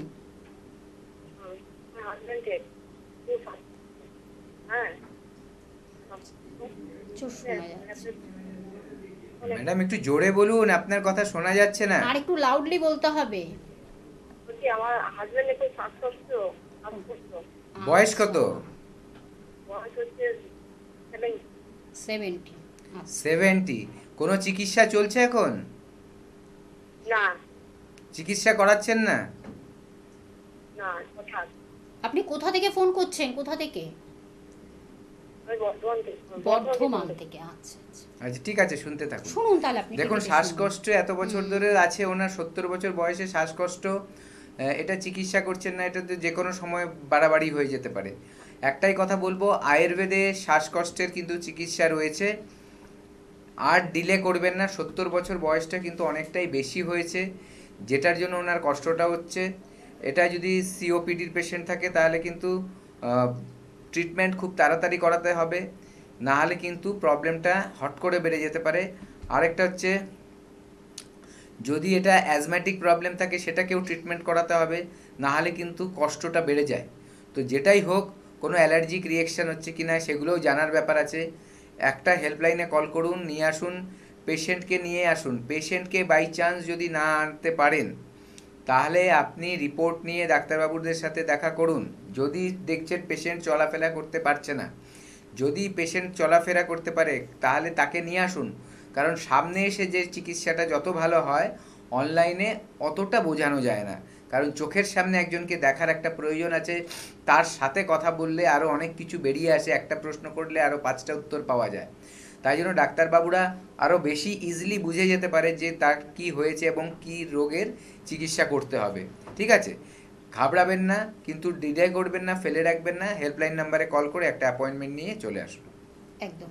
আমরা অবশ্যই একটু দেখে নেব এনবিপি ইউনানি অ্যান্ড আয়ুর্বেদা রিসার্চ সেন্টারে বা এই প্রতিষ্ঠানে বা এই ক্লিনিকে এসে মানুষ কতটা উপকৃত হয়েছেন, কতটা সুস্থতার জায়গা পেয়ে, সুস্থ সবল সতেজ জীবন ফিরে পেয়ে তারা কতটা আনন্দিত, কতটা উচ্ছ্বসিত, কতটা প্রাণবন্ত, কতটা নির্মল হাসি, তার এই বক্তব্যগুলো আমরা ক্লিপিংসের মাধ্যমে আপনাদের কাছে তুলে ধরছি। আসুন আমরা সেটা দেখে নিই, তারপর আবার আমরা আলোচনায় ফিরে আসবো। আপনার নাম? আমার নাম সুতপা গাঙ্গুলি। বাড়ি? বাড়ি হচ্ছে ডানকুনি, কালীপুর চেকপোস্ট। আপনার সমস্যা কি ছিল? আমার সমস্যা ছিল বলতে, প্রথমে আমার সকালবেলায় ঘুম থেকে উঠে হাঁটতে পারতাম না, গোড়ালির প্রচণ্ড যন্ত্রণা হতো। তারপরে এই অবস্থায় আমি প্রচুর অ্যালোপ্যাথিক দেখাই, অ্যালোপ্যাথিক ওষুধ খাই, ক্যালসিয়াম খাই, কিন্তু আমার তাতে কোনো রিকভার হয়নি। তারপর আমি সেটা করে হোমিওপ্যাথিকে চলে যাই। হোমিওপ্যাথিকেও প্রায় আমি 2-3 বছর করি। হোমিওপ্যাথিকে কখনো কম কখনো বেশি এরকম হয়ে যায়, কিন্তু আমার সেইভাবে রিকভারটা হয়নি। আমার তারপরে আস্তে আস্তে দেখি যে আমি একেবারে হাঁটতে পারছি না, আমার রাত্রিবেলায় আমি ঘুমোতে পারছি না, মানে আমার একটা হাড়টা, ওই গোড়ালির কাছে হাড়টা, পেছনের হাড়টা সেই সুপুরির মতো ফুলে দিচ্ছিল, এবং এত যন্ত্রণা হতো রাত্রিবেলায়, মানে পুরো মাথায় গিয়ে সেই কিটকিট করতো, ভেতরে জ্বালা করতো। আচ্ছা, এটা কতদিন ধরে হচ্ছে? এটা আমার প্রায় ধরুন 15-20 বছর হবে এই গোড়ালির প্রবলেমটা। তা এখন লাস্ট ওই অবস্থা হয়, ওরকম কিটকিট করছে, জ্বালা করছে, হ্যাঁ, রাত্রিবেলায় ঘুমোতে পারছি না। তারপর আমি একদিন টিভির প্রোগ্রাম দেখে আমি এনবিপিতে আমি যোগাযোগ করি। তা ওখানে যোগাযোগ করে বি শর্মাতে আমি দেখাই। আচ্ছা, এখানে কতদিন ট্রিটমেন্ট করছেন? এখানে আমি 3 মাস করছি। আচ্ছা, 3 মাস। এখন কি রকম আছেন? এখন আমি খুব ভালো আছি। আমার গোড়ালির যে একটা প্রবলেম ছিল, আমি যে 20 বছর ধরে গোড়ালির প্রবলেমে ভুগছিলাম, এটা আমি বুঝতেই পারছি না। মানে আমি এখন খুব ভালো আছি। তা এইটাই আর কি। আমার আর যাবতীয় যা প্রবলেম, একটু কোমরের ছিল পেন, তা সেটাও আমার এখন নেই। আমি এখন খুব ভালো আছি, হাঁটাচলাও ভালো করছি। মানে আমার যে ওই রোগটা ছিল এটা আমি বুঝতেই পারছি না। তা ওষুধ চলছে, আমি এখন অবধি ওনার ট্রিটমেন্টে আছি, হ্যাঁ, ওনার ওষুধ খাচ্ছি, ওই আর কি। আপনার নাম? আমার নাম সুতপা গাঙ্গুলি। আচ্ছা, বাড়ি? বাড়ি কালীপুর চেকপোস্ট, ডানকুনি। ঠিক। নাম? বিনয় দে। কোথা থেকে এসছেন? জাঙ্গিপাড়া, হুগলি থেকে। আচ্ছা, আপনার কি সমস্যা? আমার সমস্যা অর্শ আজকে 16 বছর আগে হয়েছিল। মানে ব্লাড আসতো পায়খানা করতে গেলে, হ্যাঁ, তো সেটা হোমিওপ্যাথি বা অন্যরকম করে কোনো কিছু হয়নি সুরা। আমি এখানে মোটামুটি দেখালাম, এনবিপি ওষুধ খেয়ে, তো আপনার 15 দিনেই অনেক সুস্থ, মানে পুরোপুরি প্রায় সুস্থ। হ্যাঁ, কষ্ট পাচ্ছিলাম সেই কষ্টগুলো আর নেই। আচ্ছা, কতদিন ট্রিটমেন্ট করাচ্ছেন এখানে? এখানে 15 দিন ট্রিটমেন্ট করাচ্ছি। নাম? নাম বিনয় দে। নমস্কার দাদা, আপনার নামটা একটু বলবেন? আমার নাম জয়ন্ত মাইতি। আচ্ছা, আর আপনার ওয়াইফের নাম? আমার ওয়াইফের নাম ভক্তি মাইতি। কোথা থেকে এসেছেন দাদা? আমরা এসেছি ডেবরা, পশ্চিম মেদিনীপুর থেকে। কি সমস্যার জন্য ডক্টর বি শর্মার কাছে এসেছিলেন? আমি বি শর্মার কাছে এসেছিলাম। আমার পেটের খুব সমস্যা ছিল, একবেলা খাওয়ার পর অপরবেলা খেতে পারতাম না, এবং অল্প কিছু খেয়ে নিলেই আমার পেট একদম সমদম হয়ে থাকতো, এবং সেই সঙ্গে আমার আরও অন্যান্য কিছু পেচ্ছাপেরও খুব খুব বিরাট সমস্যা ছিল। এবং আমার বছরের মধ্যে দুবার অন্তপক্ষে স্যালাইন ব্যবস্থা আমার থাকতো। খুব সমস্যায় পড়ে যায়, হঠাৎ যখন তখন আমি সেন্সলেস হয়ে পড়তাম। বেশ, সেই দিক থেকে এখন আমি খুব ভালো আছি এবং খুব আরাম বোধ করছি। বেশ। আর আপনার স্ত্রী কি সমস্যার জন্য ডক্টর বি শর্মাকে দেখাচ্ছেন? আমার স্ত্রীর ঘাড়ে স্পন্ডিলাইটিস ছিল, ওখানে অন্য ডাক্তারের কাছে নিয়ে গিয়েছিলাম, সেখানে দুবার নিয়ে যাওয়ার পরে ওষুধ আনার পরে তার কোনো কাজ হয় না। তারপরেই আমি সঙ্গে করে, যেখানে আমার ওষুধ খাচ্ছিলাম বি শর্মা বাবুর কাছে, আমি সঙ্গে করে নিয়ে এসে এখানে দেখালাম, এবং 4 ভাগের 3 ভাগ কমেছে এবং খুব ভালো। মানে আপনারা দুজনেই স্যাটিসফাই তো, খুশি তো? আমরা দুজনেই স্যাটিসফাই এবং খুব ভালো। আপনারা যেরকম খুশি আছেন, যারা আপনাদের কথা শুনছেন, অন্যান্য দর্শকরা, তাদের জন্য কি বলবেন? আমি তাদের জন্য চাইবো আপনারাও আসুন, সবাই ভালো থাকবে। এখানে এলে আপনারা পুনরায় নতুন জীবন শুরু করতে পারবেন। যারা ভেঙে পড়েছেন তারা আর ভাঙবেননি, চলে আসুন, খুব আরাম পাবেন। অনেক ধন্যবাদ দাদা। ঠিক আছে। নমস্কার ম্যাডাম, আপনার নাম কি? কবিতা মিশ্রা। আচ্ছা, আপনার বয়স কত? 42। আচ্ছা, আপনি আমাদের কোন চেম্বারে দেখাচ্ছেন? শিলিগুড়ি চেম্বারে। আচ্ছা, আপনি কি রোগের জন্য দেখাচ্ছেন? আমার হাঁটুতে প্রবলেম ছিল, জয়েন্টে খুবই, মানে এত প্রবলেম ছিল, ওঠা বসা সব আমার বন্ধ হয়ে গেছিল। আচ্ছা, কতদিন ধরে আপনি এখানে চিকিৎসা করাচ্ছেন? এখানে 3 মাস হয়েছে। 3 মাস ধরে আমি খুবই ভালো, খুবই সুস্থ। আমি এখন বলতে গেলে হাঁটছি না, দৌড়াচ্ছি, এমন আমার পায়ের অবস্থা, খুবই ভালো। মানে বলতে আসছে না, কি বলবো, আমি এত ভালো আমার। আচ্ছা, আপনি অনেক খুশি হয়েছে এখানে চিকিৎসা করে? অনেক খুশি, অনেক। আমি তো সবাইকে বলবো যে এসে একবার দেখে নিন, যাদের অসুবিধা আছে এখানে। ঠিক আছে, থ্যাংক ইউ ম্যাডাম। ওকে। আবার আমরা অবশ্যই ফিরে আসলাম। আপনারা তো দেখলেন যে কিভাবে ভালো আছে মানুষ, এবং এনবিপি ইউনানি আয়ুর্বেদা রিসার্চ সেন্টারে এসে, এই ক্লিনিক বা এই প্রতিষ্ঠান বা এই সংস্থাতে এসে ডক্টরদের পরামর্শ অনুযায়ী তারা কিভাবে একটা সুস্থ সবল সতেজ জীবন ফিরে পেয়েছে। বিভিন্ন রোগের ট্রিটমেন্ট হয়, একেবারে ছোট সামান্য রোগ থেকে কিন্তু একেবারে বড় ক্রনিক রোগ, তার সঙ্গে কিন্তু বিভিন্ন স্কিন কেয়ার থেকে শুরু করে হেয়ার ট্রিটমেন্ট, এবং কিভাবে ভালো থাকা যায়, সব রকম চিকিৎসা কিন্তু আপনারা এখানে পাচ্ছেন। এবং সেই সুস্থতার জায়গা যখন তৈরি হয়, সত্যি তখন মানসিকভাবেও যেন একটা বেঁচে থাকার আনন্দটা যেন বেড়ে যায়। সত্যি এনবিপি ইউনানি আয়ুর্বেদা রিসার্চ সেন্টার কিন্তু সেইভাবেই কাজ করছে। তারা শুধুমাত্র কলকাতার মধ্যে সীমাবদ্ধ নয়, কলকাতা, পশ্চিমবঙ্গ, ভারতবর্ষ বিভিন্ন জেলা থেকে শুরু করে পৃথিবীর একেবারে কি বলবো, বিদেশের বুকেও তারা কিন্তু আয়ুর্বেদ চিকিৎসাকে পৌঁছে দিয়েছে ঘরে ঘরে, এবং মানুষ ভালো আছে। আজকের এই বিশেষ দিনে কি বলবো, বিশ্ব স্বাস্থ্য দিবস, এই 7ই এপ্রিল, যেই দিনটিকে আজ আমরা উদযাপন করছি, ডক্টর এস ভাদুরী আজকে আমাদের সঙ্গে স্টুডিওতে উপস্থিত হয়েছেন। তিনি কিন্তু সেই প্রপার অ্যাডভাইসগুলো দিচ্ছেন, কিভাবে ভালো থাকা যায়, সুস্থ থাকা যায়, সবল থাকা যায়, সতেজ থাকা যায়। আবার আমরা অবশ্যই আলোচনায় ফিরবো। ডাক্তারবাবু, আপনি কিন্তু, আচ্ছা আমরা কি ফোনটা একটু নিয়ে নিচ্ছি, তারপরে অবশ্যই আমরা আলোচনায় ফিরবো। নমস্কার, কে আছেন সঙ্গে? হ্যাঁ, বলুন বলুন বলুন, একটু জোরে বলুন, কি সমস্যাটা বলুন। কিডনিতে পাথর হয়েছে। আচ্ছা, কিডনিতে পাথর হয়েছে। কিডনিতে পাথর হয়েছে, আপনি কোনো চিকিৎসা করেছেন? হ্যাঁ, করেছি। এখন বলতো এলোপ্যাথি বলছে 3টে হয়েছে, একটা বেরিয়েছে, আপনি আছে। আচ্ছা, এখন কষ্ট কি হচ্ছে আপনার বলুন? হ্যাঁ, চিকিৎসা তো করেছি। হ্যাঁ, কি হয়েছে আপনার আরেকবার স্পষ্ট করে একটু বলুন। বলুন। কিডনিতে পাথর হয়েছে, তো এখন কষ্ট কি হচ্ছে? কষ্ট এখন হচ্ছে না, এখনো বলছে, ডাক্তারবাবু বলছে 2টো আছে। 2টো আছে বলছে, এখনো 2টো আছে। তার জন্য কি বলেছে, কি করতে বলেছে? অপারেশন করতে বলেছে না কি করতে বলেছে? কষ্ট এখন হচ্ছে না। অপারেশন করতে বলেছে বা কিছু বলেছে? আপনি টিভি সাউন্ডটাকে মিউট করে কথা বলুন। কোথা থেকে বলছেন আপনি? করতে বলেছিল এখন। আচ্ছা, আপনি শুনতে থাকুন। আপনি শুনুন, টিভিতে শুনুন। দেখুন, আপনার কিডনির সমস্যা হয়েছে। কিডনির অনেক রকম পদ্ধতি আছে এই পাথর বের করার।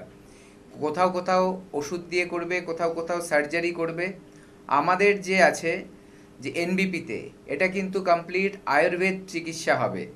আয়ুর্বেদ চিকিৎসায় কিডনির যে স্টোন বের করার জন্য কোনো অপারেশন করতে হয় না, এটা কমপ্লিটলি মেডিসিনের মাধ্যমে কিন্তু ঠিক করা যায়। আমরা যখন ওই পেশেন্টদের বাইটগুলো দেখাই, পেশেন্টরা কি বলছে, সুস্থ হয়েছে, সেখানেও দেখতে পাবেন পেশেন্ট কিন্তু একদম হাতে ধরে সেই পাথর দেখাচ্ছে, যেটা ওষুধ খেয়ে, আমাদের এখানে ওষুধ খেয়ে সম্পূর্ণভাবে সে সুস্থ হয়ে গেছে। ঠিক আছে, এবার পাথরটা কিভাবে পেলো দেখবেন, যখন কিডনির স্টোন হয় ব্যথা তো হয়, একটা টাইমে ফ্লোটাও কমে আসে। অনেক সময় যে পেচ্ছাপের নালিটার মধ্যে যদি পাথরটা আটকে থাকে, দেখা যায় সেখানে ফ্লোটা কমে গেছে। তারপরে দেখবেন যখন ওই পাথরটা বেরিয়ে যাবে, যেই মুহূর্তে দেখবেন খুব জোরে আবার ফ্লোটা বেড়ে গেল একটা, তখনই যদি নজর করেন দেখতে পাবেন যে আপনার পাথরটা বেরিয়ে যাচ্ছে। সেই ভদ্রলোক সেরকমভাবেই নজর করে পাথরটাকে আমাদেরকে দেখিয়েছিল এবং আমরাও দর্শকদেরকে দেখিয়েছি। তার মানে ওষুধ মানে অপারেশন ছাড়া কিন্তু এটা আমাদের এখানে সম্ভব হয়েছে। আপনি একটা কাজ করুন, প্রথম কথা হচ্ছে খাদ্য খাবারের মধ্যে মানে ননভেজ খাওয়াটা বন্ধ করে রাখুন। যতক্ষণ না আমাদের ট্রিটমেন্টে শেষ হচ্ছে আপনি ননভেজ খাওয়াটা বন্ধ করুন এবং অতিরিক্ত পরিমাণে জল খাওয়া শুরু করুন। ঠিক আছে, আর কি করুন, তাড়াতাড়ি আমাদের সাথে যোগাযোগ করে চলে আসুন, ওষুধটা স্টার্ট করুন। আয়ুর্বেদ ওষুধ আছে, যেই ট্রিটমেন্টটা করলে আপনার কিন্তু এই পাথরিগুলো আস্তে আস্তে ছোট হবে, ছোট হয়ে কিন্তু শরীর থেকে বেরিয়ে আসতে পারবে। তাই ফেলে রাখবেন না, তাহলে আপনার কিন্তু আর অপারেশন করার প্রয়োজন পড়বে না। সেটার জন্যই বলছি, সময় থাকতে থাকতে ট্রিটমেন্টটা কিন্তু করা উচিত। একদম। আমি আরেকজন বন্ধু অপেক্ষা করছেন ফোনে। নমস্কার, কে আছেন সঙ্গে? আচ্ছা ম্যাডাম, বেহালা থেকে বলছি। বলুন, কি সমস্যাটা বলুন। বলছি আমি ডাক্তারবাবুর প্রোগ্রাম দেখছি, খুব ইন্টারেস্টিং প্রোগ্রাম হচ্ছে। শরীর রিলেটেড ব্যাপারে ডাক্তারবাবুকে জিজ্ঞাসা করবো, স্পেশালি ফুড হ্যাবিট। আমাদের তো প্রচন্ড গরম পড়েছে, টক দই কিংবা টক আপ, এই যে ফুড হ্যাবিট, এই ফুড হ্যাবিটটার ব্যাপারে যদি ডাক্তারবাবু একটু বিস্তারিত আলোচনা করেন তো খুব ভালো হয়। মানে জেনারেলি আমরা ঘরোয়া মানে রোগ ভোগ কম হবে সেই জাতীয় জিনিসটা যদি একটু জানতে। ফুড হ্যাবিটটার উপরে ডাক্তারবাবু তো ম্যাক্সিমাম প্রোগ্রামে দেখেছি উনি জোর দিন। খুব ভালো লাগলো শুনে, সত্যি আমি ফলো করেছি। একটু ডাক্তারবাবুকে অবশ্যই নমস্কার। অনেক ধন্যবাদ আপনাকে, খুব ভালো লাগলো শুনে। আপনি তাহলে শুনুন। হ্যাঁ ম্যাডাম, এই এখন সিজন চেঞ্জ হচ্ছে। এখন আমি যেটা বলছিলাম খাদ্য খাবারের ব্যাপারে, এখন আরেকটু বিস্তারিত বলে দিচ্ছি। প্রথম কথা হচ্ছে, এখন আমাদের শরীরে জলের পরিমাণটা অনেক বাড়াতে হবে, না হলে কি হবে, ডিহাইড্রেশন হয়। ডিহাইড্রেশন হওয়া মানে শরীর থেকে জল কমে যাওয়া। তার মধ্যে সবচেয়ে বেশি প্রবলেমটা কি দেখা যায়, যে আমাদের শরীরের যে ইলেকট্রোলাইট, বিভিন্ন রকম ইলেকট্রোলাইট আছে যেগুলো আমাদের শরীরকে ব্যালেন্স করে রাখে। ঠিক আছে, সেখানে সোডিয়াম আছে, পটাশিয়াম আছে, বিভিন্ন অনেক কিছু আছে। সেইগুলো যখন জল বেরিয়ে যায় শরীর থেকে, সেটাও কিন্তু শরীর থেকে বেরিয়ে গিয়ে ঘাটতি তৈরি করে। তো সেটাই আমাদের কিন্তু ব্যালেন্স রাখতে হবে। সেটা করতে গেলে কী হবে, আমাদের জলের পরিমাণ বাড়াতে হবে। যে ধরনের ফল, রসালো ফল এই সময় পাওয়া যায়, সেগুলো আমাদের খেতে হবে। ডাব খেতে হবে। দেখুন, আমরা অনেক সময় দেখি ফলটাকে অ্যাভয়েড করি, ভাবি যে দাম অনেক বেশি, কিন্তু দেখা যাচ্ছে আপনি বাজারে গিয়ে যে বাজার করে মাছ মাংস ডিম আনছেন, তার থেকে অনেক বেশি টাকা মাসে খরচা হয়ে যাচ্ছে। যখন যেমন তখন তেমন করতে হয়। যখন গরমে আমি ক্লান্ত হচ্ছি, আমার তৃষ্ণা বেড়ে যাচ্ছে, আমার শরীরের থেকে জল বেরিয়ে যাচ্ছে, আমি ক্লান্ত হয়ে যাচ্ছি, ঠিক আছে, এই সময় কিন্তু আমার দরকার মাছ মাংসটার থেকেও বেশি আমার দরকার শরীরের মধ্যে জলের পরিমাণ বাড়ানো। সেটা আমাদের করতে হবে। সেই ধরনের খাদ্য খাবার খেতে হবে। এই জল খাওয়ার সাথে সাথে আমরা কি করতে পারি, রাত্রের খাবারের মধ্যে আমরা ভেজিটেবল স্টু খেতে পারি, যেখানে জলটাও খাওয়া ইনটেক করা হয়ে যায় অনেকটা। আমরা ঘোল খেতে পারি, দইয়ের ঘোল, টক দইয়ের ঘোল এই সিজনে খুব ভালো কাজ করে, শরীরে পেটকে ঠান্ডা রাখে। সারা সিজনেই খেতে পারি, 12 মাসই খেতে পারি। ঠিক আছে, এমন নয় যে দই খেলে ঠান্ডা লেগে যায়, এটা একটা ভুল কনসেপ্ট যে দই খেলে ঠান্ডা লাগে। দই ঠান্ডা ফ্রিজের থেকে যদি বের করে খান তাহলে ঠান্ডা লাগবে, সেটা যে কোনো খাবার খাওয়াই কিন্তু ক্ষতিকর। আমাদের দইটা খেতে হবে। দই দেখুন জমে কিন্তু গরমে, ঠান্ডায় কিন্তু দই জমে না। এবং সেই দইটা আমার ঠান্ডাতে মানে ফ্রিজে রাখা চলবে না, আমরা নর্মাল জায়গায় রাখবো। এবার দইটা আমরা খাবো, ঘোল করে খেলাম, কেউ লস্যি বানিয়ে খেলো, সবচেয়ে ভালো হচ্ছে ঘোল। এবং এই খাবারটা আমার শরীরকেও ঠান্ডা রাখবে, আমার হজম শক্তি বাড়াবে। কারণ আমাদের পেটের মধ্যে যেসব ব্যাকটেরিয়া, ভালো ব্যাকটেরিয়াগুলো থাকে, হ্যাঁ মাইক্রোবস বলা হয়, সেই গুড মাইক্রোবস যেগুলো আছে, সেইগুলো যখন আমার পেটের মধ্যে বৃদ্ধি পাবে আমার হজমের শক্তি বাড়বে, লিভার ফাংশন ঠিক হবে, কনস্টিপেশন হবে না, ডাইজেশন ঠিক হবে, এবং ডাইজেশন ঠিক থাকলে আমার অনেক রোগ আমার শরীরে আসবে না। এইভাবে কিন্তু মেনটেন করতে হবে। রাত্রে গুরুপাক জিনিস কিন্তু আমরা খাবো না, এই সময় হালকা খাবার খাবো। আমরা যদি কোনো সময় মাছ মাংস ডিমও খাই, চেষ্টা করব সেগুলো দিনের বেলা বেশি খেতে, রাত্রেবেলা না খেলেই নয়, যদি পারা যায় সেগুলোকে অ্যাভয়েড করতে। দুধের জিনিসও, যে গাঢ় দুধ বা ধরুন পনির, এই ধরনের জিনিসগুলোকে আমরা চেষ্টা করব দিনের বেলা খেতে বেশি, রাতের দিকে অ্যাভয়েড করতে। রাত্রেবেলা আমরা চাইবো যে শাকাহারি খাবারটাই খেতে, ভোজন করতে, মানে আমরা ভেজ খাবারগুলোই কিন্তু খাবার চেষ্টা করব। এভাবে মেনটেন করুন। দিনে 2 বার করে আমাদের স্নান করা উচিত। স্নান করলে ঠান্ডা লাগে না।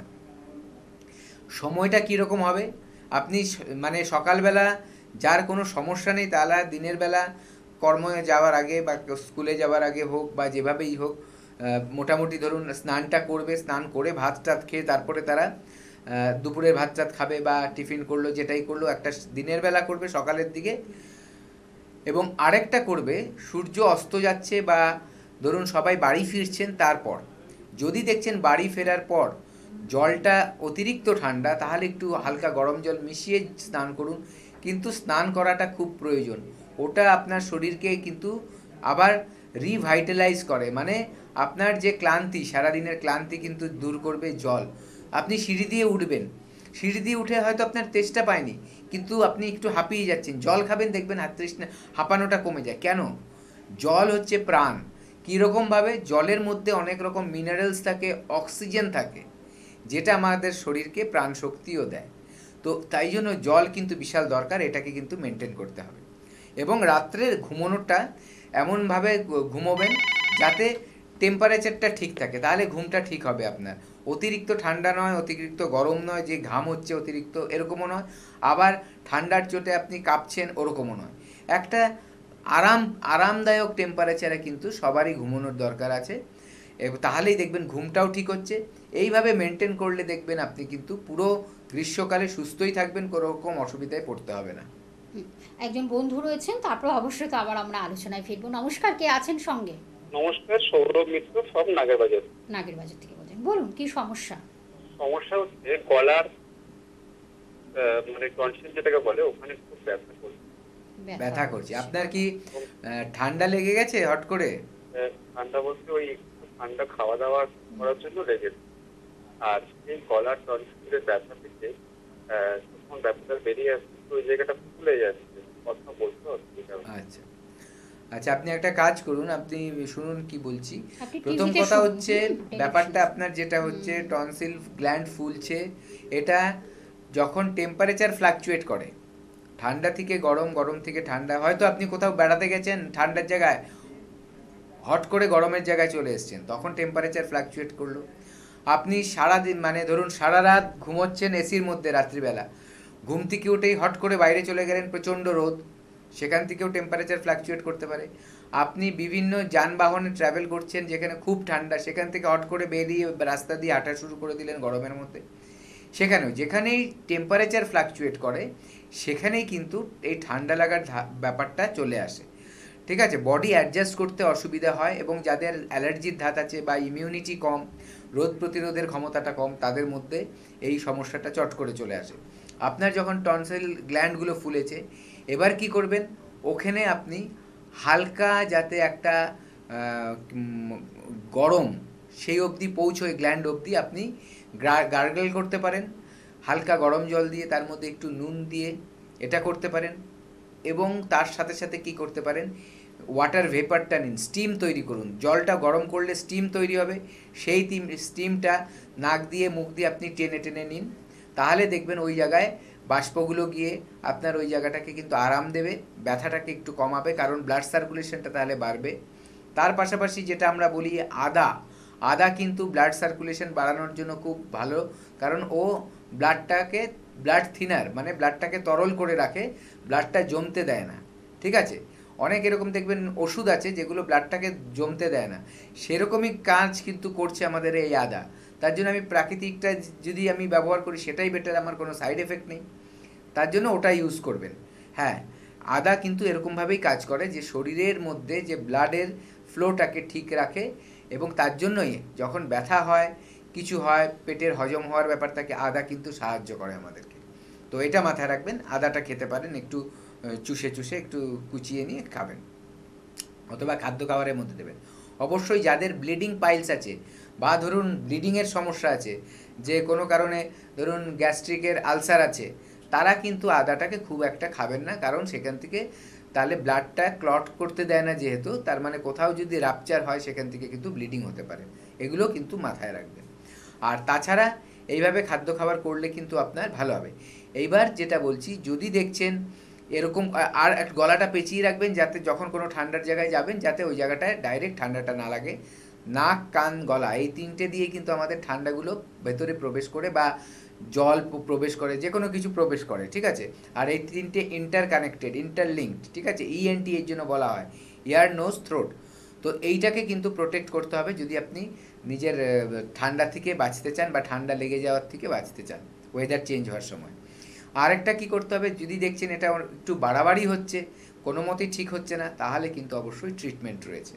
ট্রিটমেন্ট আপনি এনবিপিতে এসে পেয়ে যাবেন। এনবিপিতে এলে আপনার যেটা টনসিলের যে প্রবলেম, টনসিলাইটিস হতে পারে, বা অন্য কোনো যদি ইনফেকশান হয়ে থাকে টনসিলে, সেগুলো আমরা কিন্তু ডাক্তারবাবুরা দেখলে বুঝতে পারবো, এবং সেভাবে ট্রিটমেন্ট করলে দেখবেন প্রবলেমটা আস্তে আস্তে ঠিক হয়ে গেছে। একদম। আমি ফোনটা নিয়ে নিচ্ছি। নমস্কার, কে আছেন সঙ্গে? নমস্কার। নমস্কার, বলুন। সুশান্ত দাস বলছি। কি সমস্যাটা বলুন। সমস্যা হচ্ছে আমার প্রচন্ড পরিমাণে খাবার খাওয়ার আগে সকাল থেকে সারাদিনে 3টা করে পটি যেতে আসে। পটি যখন পায় পেটে কামড় দিয়ে পটিটা হয়। কতদিন ধরে হচ্ছে এটা? এটা প্রায় বছর 1.5 হয়ে গেছে। আচ্ছা, পটিটা যখন বেরায় তাহলে তখন কি ওটা পিচ্ছিল পিচ্ছিল ভাব থাকে না কিরকম থাকে? এরকম হয়, মানে মনে হচ্ছে অনেক হবে, কিন্তু গিয়ে দেখছি যে সেরকম ভাবে হচ্ছে না। আর পেটে কামড় দিয়ে মোচড় দেয়, তাই তো? মোচড় দিয়ে হচ্ছে না। আচ্ছা, আপনার খাদ্য খাবারগুলো কেমন হয়? সব মিলিয়ে যদি একটু খাওয়া, নর্মাল খাওয়া, বাইরেও খাই, বাড়িতেও খাই। আচ্ছা, ঠিক আছে, আপনি শুনতে থাকুন, আমি বলছি। ঠিক আছে, আপনি শুনুন। দেখুন, প্রথম কথা হচ্ছে পেট ভালো রাখতে গেলে আমাদের আয়ুর্বেদে বলছে যদি আমাদের শরীরে আম বেড়ে যায়, আম, তাহলেই কিন্তু রোগের সৃষ্টি হয়, এবং এই যে এই আমটা যেখানে থাকবে সেখানে তার গল্প, মানে রোগের সৃষ্টি করবে। এবার আমটাকে কিভাবে বুঝবেন? আমটাকে আমরা বলছি, ধরুন মডার্ন সায়েন্সে বলছি মিউকাস, ঠিক আছে। ওখানেও কিন্তু শ্লেষ্মার কথাটাও ইউজ হতে পারে, মিউকাসটাকে। এবার যদি এটা পেটের মধ্যে জমে থাকে তাহলে আপনার আমাশয় হবে। আমাশয় হলে দেখা যাবে কি হবে, পায়খানার সাথে আম বেরোচ্ছে, একটা পিচ্ছিল তরল বেরোচ্ছে, পেটে মোচড় দিয়ে ব্যথা হতে পারে। আবার অনেক সময় দেখা যাচ্ছে আপনার কনস্টিপেশন, তবু কিন্তু আম বেরাচ্ছে, এটা হচ্ছে পেটের গন্ডগোল হলো। যদি সেটা আবার কোনো জয়েন্টে গিয়ে আটকে থাকে আমটা, সেটা কিন্তু তখন দেখা যাবে সেখানে জয়েন্টের ব্যথা হচ্ছে। যেখানে যেখানে আম পৌঁছে যায় শরীরের, সেখানে সেখানে কিন্তু সেই ধরনের রোগের সৃষ্টি করে। তো আপনার এই ট্রিটমেন্ট করতে হবে যাতে আপনার আমটা বন্ধ হয়। আম বন্ধ হলেই দেখবেন পেটে মোচড় ওগুলো বন্ধ হয়ে গেছে এবং পায়খানা পরিষ্কার হচ্ছে, তখন দেখবেন আপনি পুরোভাবে সুস্থ হয়ে গেছেন। খাদ্য খাবার কি করতে হবে মেনটেন, এটার জন্য মাথায় রাখবেন যে আপনি পিচ্ছিল জাতীয় খাদ্য খাবারগুলো খাবেন না, ঢ্যাঁড়স খাবেন না, কচু খাবেন না, পুঁই শাক খাবেন না, এই খাবারগুলো খাবেন না। এবং যেটা খুব বেশি গ্যাস করে খাদ্য খাবারগুলো সেগুলো খাবেন না, যেমন বাঁধাকপি, ফুলকপি, বেগুন, মিষ্টি কুমড়ো এবং তেঁতুলের টক, এইগুলো কিন্তু আপনি খাবেন না। আর খাদ্য খাবারের মধ্যে আপনি দইয়ের ঘোল যেটা বলছি ডেইলি দুপুরে ভাত খাবার পর খেতে পারেন, তার মধ্যে একটু জিরে, মৌরি আর হচ্ছে আপনার ওটাকে বলে হচ্ছে জোয়ান, এই তিনটে ঘরে একটু তাইয়ে নিয়ে গুঁড়ো করে রেখে দেবেন একসাথে মিশিয়ে, ওটা 1 চামচ দিয়ে দেবেন, আর হালকা একটু বিট নুন ওর মধ্যে দিয়ে ঘোলটাকে রেগুলার খাবেন ভাত খাওয়ার পর দুপুরবেলা। এটা রেগুলার করুন, আস্তে আস্তে দেখবেন প্রবলেমটা কিন্তু আপনার সলভ হতে থাকবে। যদি দেখছেন না আপনি অতটা টাইম দিতে পারছেন না, সময় নেই আপনার হাতে, তাহলে বলবো এখনই একবার হেল্পলাইন নাম্বারে কল করে এনবিপিতে আসুন, ট্রিটমেন্ট করুন আমাশার, এবং আমরা যদি কোনো পরীক্ষা দরকার হয় সেটাও করিয়ে নেব, দেখবেন রেজাল্ট ভালো পাবেন এবং সুস্থ হয়ে ফিরবেন বাড়ি। একদম, আমরা অবশ্যই আলোচনা ফিরবো, আমাদের একটু সময় রয়েছে। তার আগে আমি একটু বলে দিচ্ছি, এনবিপি ইউনানি অ্যান্ড আয়ুর্বেদা রিসার্চ সেন্টারের এক্সপার্ট ডক্টরদের আপনারা কোথায় পাচ্ছেন, গ্রুপ অফ ডক্টরসদের। এপ্রিল মাসের শিডিউলটা আমি একটু জানিয়ে দিচ্ছি। বনগাঁতে পাচ্ছেন ডক্টর এন ভট্টাচার্যকে পাচ্ছেন, ক্যানিংয়ে পাচ্ছেন ডক্টর আর থেকে পেয়ে যাচ্ছেন, গঙ্গারামপুরে পেয়ে যাচ্ছেন ডক্টর এস ঘোষাল উপস্থিত থাকছেন, আসানসোলে ডক্টর বি শর্মা উপস্থিত থাকছেন, বর্ধমানে থাকছেন ডক্টর এন ভট্টাচার্য থাকছেন, মালদহে থাকছেন ডক্টর এস ঘোষাল, বহরমপুরে থাকছেন ডক্টর এ হালদার উপস্থিত থাকছেন, কাকদ্বীপে থাকছেন ডক্টর এস ভাদুরী যিনি আমাদের আজকের গেস্ট ডক্টর, দুর্গাপুরে থাকছেন ডক্টর বি শর্মা উপস্থিত থাকছেন, এনবিপি Unani Ayurveda research centre director থাকছেন, কোচবিহারে থাকছেন ডক্টর এস ঘোষাল থাকছেন, এবং কৃষ্ণনগরে থাকছেন ডক্টর এ হালদার উপস্থিত থাকছেন, বোলপুরেও ডক্টর এস ভাদুরী থাকছেন, আমাদের আজকের যিনি guest doctor doctor S Bhaduri উপস্থিত থাকছেন বোলপুরে, দিল্লিতে থাকছেন ডক্টর বি শর্মা, এবং রায়গঞ্জে থাকছেন ডক্টর এস ঘোষাল উপস্থিত থাকছেন, এবং হেরিয়াতে ডক্টর এ হালদার উপস্থিত থাকছেন 8 তারিখে, এবং মেছেদাতে থাকছেন ডক্টর এন ভট্টাচার্য থাকছেন, খড়গপুরে থাকছেন ডক্টর এন ভট্টাচার্য থাকছেন, শিলিগুড়িতে থাকছেন ডক্টর এস ঘোষাল উপস্থিত থাকছেন, এবং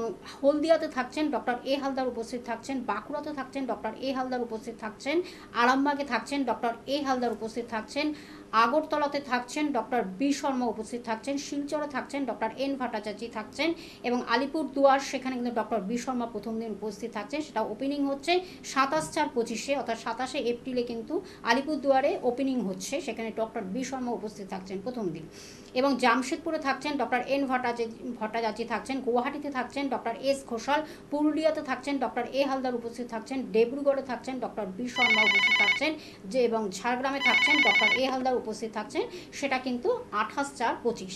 এবং আপনারা জানেন এনবিপি ইউনানি আয়ুর্বেদা রিসার্চ সেন্টারের হেড অফিস কিন্তু মধ্যমগ্রামে অবস্থিত, সেখানে সোম থেকে শনিবার কিন্তু বিভিন্ন ডক্টররা উপস্থিত থাকছেন, এবং আপনাদের যেটা জানানো উত্তর কলকাতার মধ্যে হাতিবাগানে আপনারা চেম্বার পাচ্ছেন, ল্যান্সডাউন দক্ষিণ কলকাতায় পাচ্ছেন, এছাড়া কিন্তু খিদিরপুরে পাচ্ছেন, বেলুড়েও পাচ্ছেন বন্ধুরা চেম্বার, এবং হাওড়া, শিবপুর, বাল্টিগুড়িতেও বন্ধুরা আপনারা চেম্বার পাচ্ছেন, এবং প্রত্যেক বৃহস্পতিবার দক্ষিণ 24 পরগনার আমতলাতে সেখানে কিন্তু উপস্থিত থাকেন doctor P Sharma. এনবিপি Unani Ayurveda research সেন্টারে ডিরেক্টর উপস্থিত থাকেন। হেল্পলাইন নাম্বারটা আরেকবার আমি বলে দিচ্ছি 9830235527, এবং আরেকটি নাম্বার 9830235537। এই দুটি নাম্বার হলো হেল্পিং নাম্বার, যার মাধ্যমে আপনি ডিটেলস জানতে পারছেন আপনার বাড়ি থেকে কত কাছে না দূরে সেইগুলো জানার জন্য, এবং ডাক্তারবাবুরা কোথায় কখন আছেন এবং কোন চেম্বারে রয়েছেন এগুলো ডিটেলস আপনারা জানুন এই দুটি নাম্বারের মাধ্যমে, হেল্পিং নাম্বারের মাধ্যমে। আর যদি কোথাও চিকিৎসা করে থাকেন তার প্লিজ প্রেসক্রিপশন এবং রিপোর্টগুলো ক্যারি করবেন, নিয়ে আসবেন। একজন বন্ধু রয়েছেন, নমস্কার, কে আছেন সঙ্গে? হ্যাঁ, আমি সুমন্ত দাস বলছি। বলুন সুমন্তবাবু, বলুন কি সমস্যা? হ্যাঁ, সমস্যা হচ্ছে মানে প্রচন্ড পরিমাণে গ্যাস হচ্ছে এবং খাবারের কোনো মানে চাহিদা নেই। আচ্ছা, গ্যাস হয়ে যাচ্ছে আর খাওয়াটা হজম হচ্ছে না। বয়স কত আপনার? এজ কত? এটাই টোটালি ইচ্ছে হয় না। এজ কত? বয়স কত? এজ হচ্ছে 25 বছর। আচ্ছা, কম আচ্ছা, বয়সে এগুলো। বাইরের খাবার খান আপনি? না, বাইরে সেরকম খাওয়া হয় না, বাড়িতেই খাই। আচ্ছা, কি খাবার খেতে সবচেয়ে ভালোবাসেন? এই মানে ভাজাভাজিটাই বেশি খাই। আচ্ছা, দেখুন আপনার যে সমস্যাটা হয়েছে এই অল্প বয়সে এগুলো হওয়ার কথাই না, ঠিক আছে? এগুলো বয়স যত বাড়বে অনেক দিন খেতে খেতে খেতে খেতে এই প্রবলেমগুলো আসে। কিন্তু দেখুন আজকাল আপনাদের ফুড হ্যাবিটটা এত খারাপ হয়ে গেছে যেগুলো আনহেলদি হয়ে গেছে। আজকের দিনে আমি বলবো যে ওয়ার্ল্ড হেলথ ডে, এই দিন আপনি একটা নিজের কাছে নিজে প্রতিজ্ঞা করুন যে নিজে সুস্থ থাকার জন্য ছোট ছোট পরিবর্তন আনবেন নিজের জীবনে। সেগুলো কি? প্রথম কথা, বাইরের খাবার যতটা পারবেন কমিয়ে ফেলুন। তেলে ভাজা একেবারে বন্ধ করে দিন। যদি কখনো ইচ্ছে হয় ঘরে যদি তেলে ভাজা করে খেতে পারেন তাহলে খান। তার কারণটা হচ্ছে বাইরে যত ভালোই দোকান হোক না কেন সেখানে যে তেলে ভাজাগুলো দিচ্ছে সেই তেলের কোয়ালিটিটা আপনি বাড়িতে যে কোয়ালিটি খান তার থেকে অনেকটাই খারাপ, ঠিক আছে? এবং সেই তেলের যদি কোনো সময় পরীক্ষা নিরীক্ষা করা যায় দেখবেন তার কেমিক্যাল স্ট্রাকচারই চেঞ্জ হয়ে গেছে। কোনো সময় চপের দোকানের চপ রান্না করার আগে গিয়ে দাঁড়িয়ে থেকে দেখবেন যে তেলের রঙটা কি, সেটা কিন্তু তেলের রং হয় না। একদম দেখবেন গাড়িতে যে ইঞ্জিন অয়েল দেওয়া হয় সেই কালার হয়ে যায় পুড়তে পুড়তে, এবং এটা কিন্তু হাইলি ক্যান্সারাস। দিনের পর দিন যদি মানুষ এটা খেতে থাকে তাহলে ক্যান্সার রোগের কিন্তু প্রকোপেও আসতে পারে অনেকে, ঠিক আছে? তার জন্য মাথায় রাখবেন খাদ্য খাবারের পরিবর্তন করুন, আমাদের সহযোগিতা নিন। কি লাগবে কিভাবে কি করবেন কনসাল্ট করার জন্য আমাদের ডাক্তারবাবুরা আছে, এবং সেখান থেকে অ্যাডভাইস নিয়ে চলুন, দেখবেন অনেক ভালো থাকবেন। একদম আমাদের সময় শেষ আজকের এই বিশেষ দিনে। অবশ্যই সকলে কনসাস হন, হেলথ কনসাস হন, এবং কিভাবে শরীর স্বাস্থ্য সব কিছুকে ভালো রাখা যায় ডাক্তারবাবুদের পরামর্শ নিন। নিশ্চয়ই ভালো থাকবেন, আয়ুর্বেদ চিকিৎসার হাত ধরুন, সুস্থ সবল সতেজ জীবন নিশ্চয়ই ফিরে পাবেন। স্যার আপনাকে অনেক ধন্যবাদ জানিয়ে দর্শক বন্ধুদের আমাদের সঙ্গে থাকার জন্য। আজ এই পর্যন্ত, নমস্কার।